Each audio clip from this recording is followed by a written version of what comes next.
बिहार में नई सरकार का गठन हुआ है, हालांकि मुख्यमंत्री वही हैं, और इस सरकार के गठन के पीछे का उद्देश्य क्या है और पूरे देश में इसका संदेश क्या है, इसके बारे में हमारे प्रभारी और अध्यक्ष जी ने अपनी बात रखी है।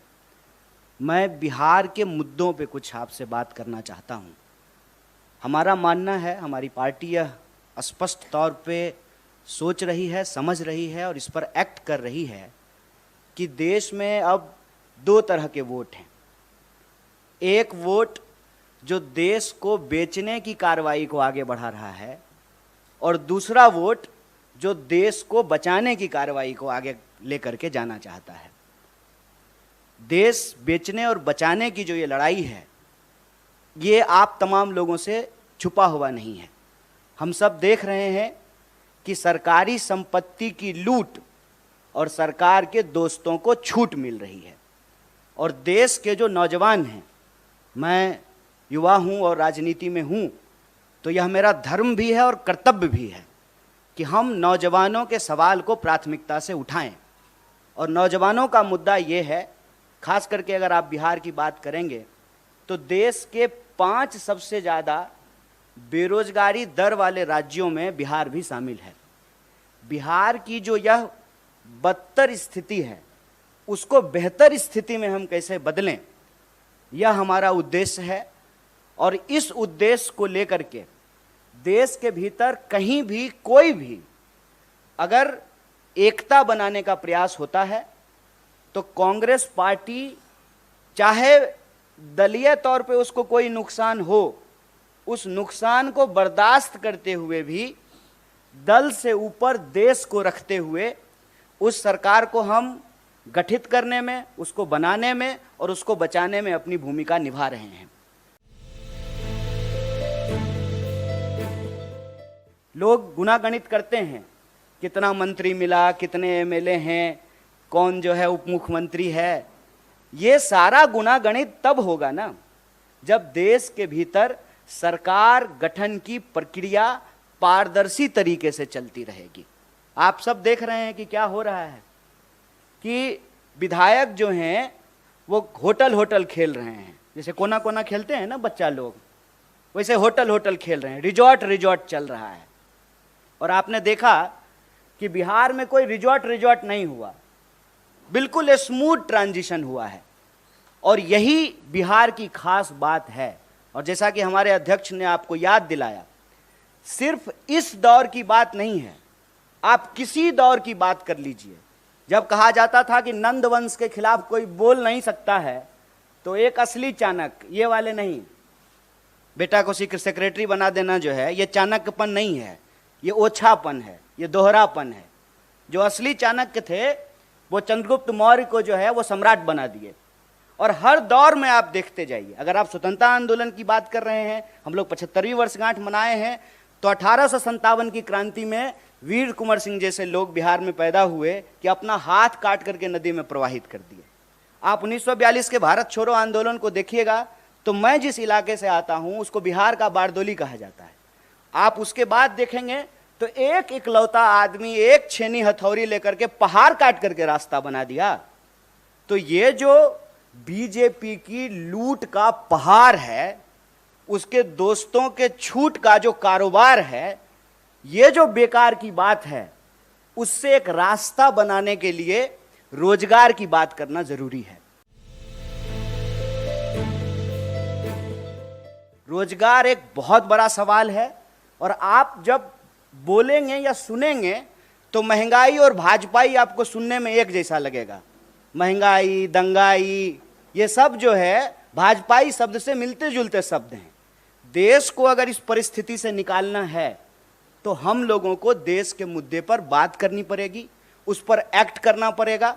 और जब हम सरकार में आए हैं तो हमारी पहली प्राथमिकता ये सुनिश्चित करनी होगी कि देश के युवाओं को रोजगार मिले, महंगाई से त्रस्त जनता को हम लोग बचाएं, सरकारी संस्थानों की रक्षा करें, लोकतंत्र की प्रक्रिया जिंदा रहे कि कल को फिर से जो है कोई सच्चा चाय बेचने वाला का बच्चा जो है देश का प्रधानमंत्री बन सके। नेहरू जी हुए तभी मोदी जी हुए हैं। तो मोदी जी ऐसी परिस्थिति ना पैदा कर दें वो कालिदास की कहानी आप लोग सुने होंगे कि जिस डाल पे बैठे हैं उसी डाल को काटने लगे हैं।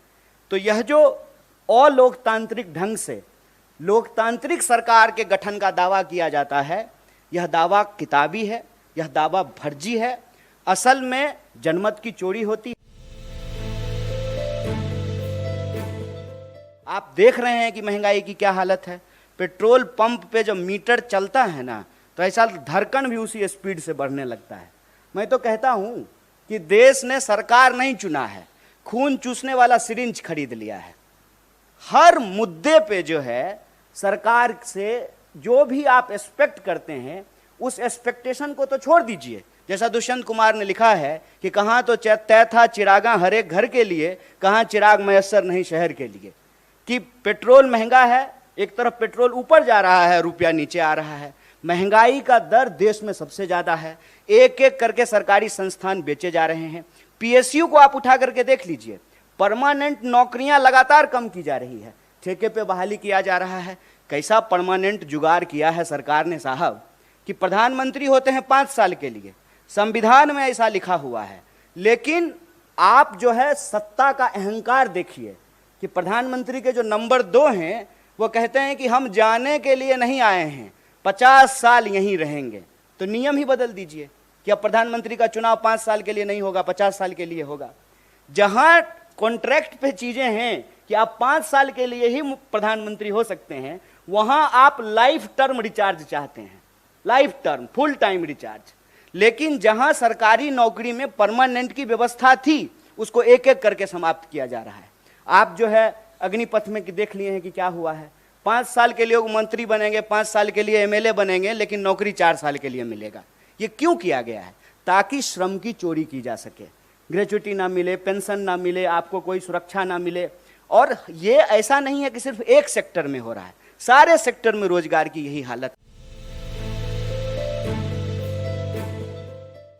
तो बिहार में आज रोजगार का सवाल है, पूरे देश में रोजगार का सवाल है। इसीलिए हम कह रहे हैं कि छोड़िए बेकार की बात, ये मौका है कि कीजिए रोजगार की बात। और ये मौका तब और पैदा हो जाता है जब भाजपा विपक्ष में बैठ जाती है। ये बात मैं कह रहा हूं, इस बात को आप सब लोगों ने देखा होगा कि इस देश में बीजेपी विपक्ष की भूमिका बहुत अच्छे से निभाती है। ज्यों ही बीजेपी विपक्ष में गई, रोजगार की बात करना शुरू कर दी। इसीलिए मैं आप लोगों के माध्यम से देश को अपील करना चाहता हूं कि आप चाहते हैं कि इस देश में रोजी रोटी, कपड़ा, मकान, शिक्षा, स्वास्थ्य, सड़क, बिजली, पानी, ये राजनीति का मुद्दा रहे, तो भाजपा को विपक्ष में बिठाइए। भाजपा को ज्यों ही विपक्ष में बिठाइएगा, और स्मृति ईरानी जी सिलेंडर लेकर के आपको रोड पे दिख जाएंगी। भाजपा को अब ज्यों ही विपक्ष में बिठाए बिहार में, तुरंत वहां पे रोजगार की बात होनी शुरू हो गई। 10 लाख, 20 लाख, जब 10 लाख और 20 लाख का बात होगा तो 2 करोड़ रोजगार का भी बात होगा ना। तब देश का बहस जो है वो हिंदू मुसलमान से निकल करके काम पे आ जाएगा। जब काम पे बात होने लगेगी, अपने आप हिंदू मुसलमान पे बात नहीं होगी। तो जो देश के मुद्दे हैं, उन मुद्दों पर देश में बात हो।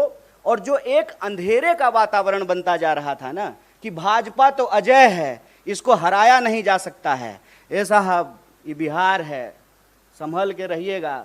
यहाँ पे लोग जो है ना उड़ती हुई चिड़िया का पर जो है गिन लेते हैं। अपना आप सूटकेस लेके घूमते रह जाइएगा। हम अपना श्रम बेचते हैं, पूरे देश में जाकर के मजदूरी करते हैं, श्रम बेचते हैं, ईमान नहीं बेचते हैं। इस बात को याद रखिएगा।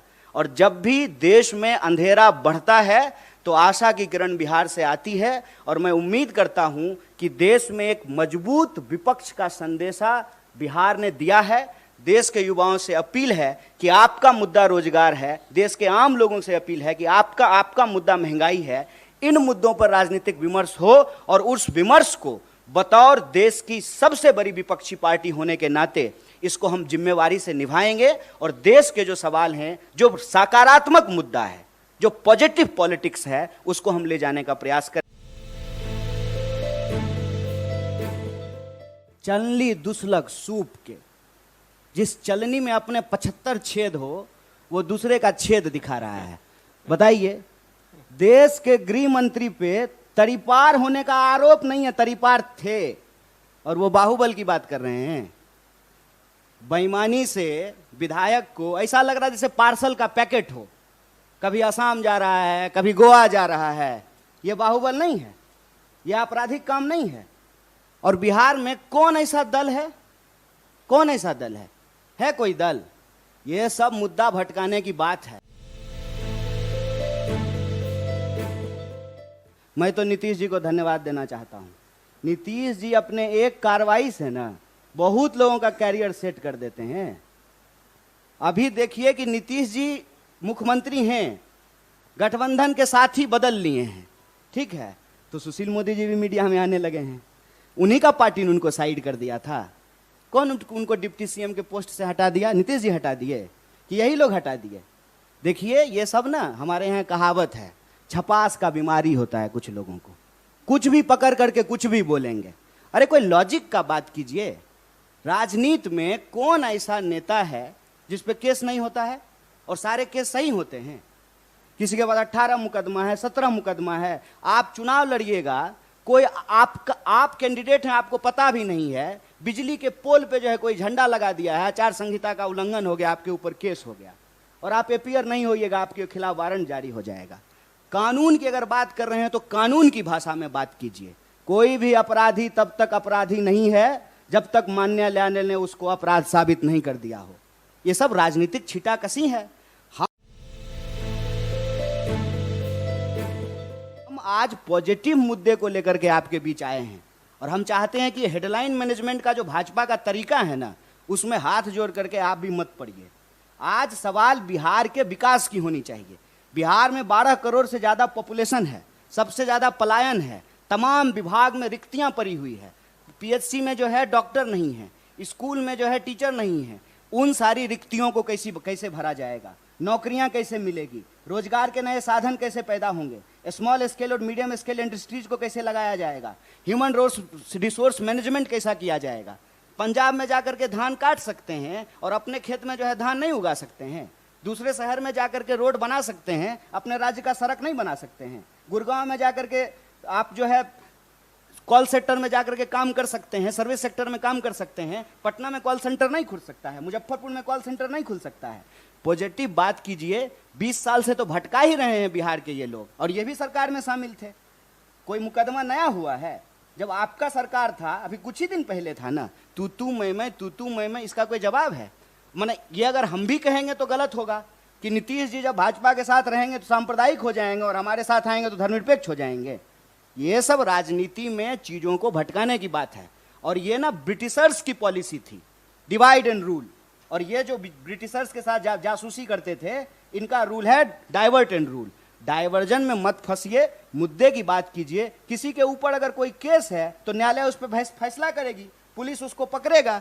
जबरदस्ती से न्यायपालिका का सवाल कार्यपालिका पे ले आइएगा, कार्यपालिका का सवाल विधायिका पे लेके चले जाइएगा, ये तो वही बात हो गई ना। वित्त का जवाब जो है रक्षा मंत्री दे रहा है, रक्षा मंत्री का जवाब जो है वित्त मंत्री दे रहा है, और जिसको बोलना चाहिए, जिसको घूमना चाहिए, वो नहीं बोल रहे हैं, वो घूम नहीं रहे हैं। प्रधानमंत्री विदेश मंत्री बन करके जो है वास्को डी गामा की तरह दुनिया का चक्कर लगा रहे हैं। जिम्मेदारी फिक्स होना जरूरी है, और हमारी जिम्मेदारी ये है एज ए अलायंस पार्टनर कि सरकार ने जो वादे किए हैं वो डिलीवरेबल कैसे हो, जनता के बाद पास जो है वो कैसे पहुंचे, ये मुद्दा हमारा है। प्लीज किसी तरह के डाइवर्जनी प्रैक्टिस में हम लोगों को फंसने की जरूरत नहीं है।